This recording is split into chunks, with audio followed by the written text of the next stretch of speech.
নিয়ে এই পৃথিবীর জিন্দগি অতিবাহিত করতে চাও, তাহলে মনে রেখো কালামে পাক ব্যতীত মুসলমানি জিন্দগি অসম্ভব। সমস্ত ইমান, ইসলাম এবং মুসলমানি কালামে পাকের মধ্যে। সেই ইমান, ইসলাম এবং কালামে পাককে দুনিয়ার জমিনে রাখার জন্য আজকের এই মাহফিল মুসাবাকাতুল কুরআন।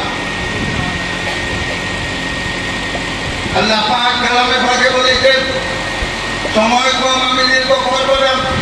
পয়লা যে আয়াত আমি তিলাওয়াত করেছি, এই কালামে পাকের মধ্যে কোনো জাতীয় শোভা সন্দেহ নেই। এই কালামে পাক আল্লাহ কালাম, আল্লাহ প্রদত্ত। লা ইয়ানতিকু আনিল হাওয়া ইন হুয়া ইল্লা ওয়াহয়ুন ইউহা। আল্লাহ নবীকে আল্লাহ তাআলা ওয়াহী করিয়ে আমাদেরকে এই নিয়ামত দিয়েছেন। এই নিয়ামত